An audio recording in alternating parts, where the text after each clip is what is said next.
Hello and welcome to the Beerman Fan TV.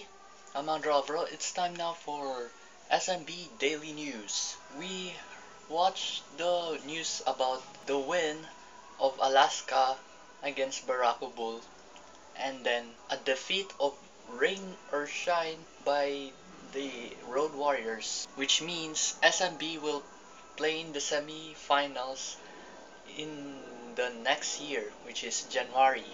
So, what a good news for the Beermen to play in the semis. So, mahabang break para paghahandaan itong semifinals. Pero hindi pa natin alam kung sinong kalaban sa semifinals. So, pag-iintayin pa natin. Kasalukuyan, SMB is finishing second in the standings of the PBA, habang ang Alaska remains at the number 1 spot, which means number 1 seed in the semifinals.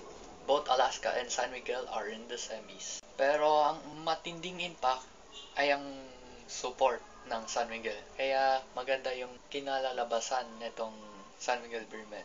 Samantala, ang bad news ay yung SMB women's team ay hindi nakapasok sa semifinals ng PBA 3x3 Women's Tournament dahil natapos sila sa 2 wins and 3 loss. So, hindi maganda yung nilalaro ang mga women's team ng San Miguel Beermen dahil sa kaukalangan sa game nila. Kulang sila sa discipline at saka masyadong maaga para magpalakas sila ng konti. Yun ang magandang blow.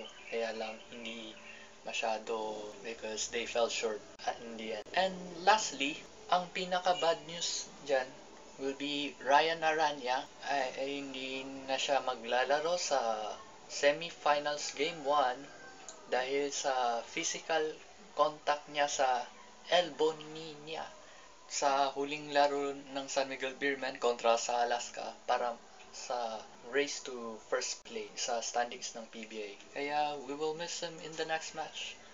Kaya pinatawad ng PBA board ng 1 game suspension. So, good luck Ryan Aranya sa game number 2. But tingnan natin kung si Ryan Aranya na pwedeng maglaro sa game 2 sa semifinals ng Philippine Cup ng PBA by next year. Titignan pa natin kung anong magagawa ng Beermen at si Coach Leo Austria sa laro na ito. Anyway, that's it for SMB Daily News. Tell us in the comment section below. I'm Andrew Alvaro and we'll see you in the next video. Inshallah. Bye.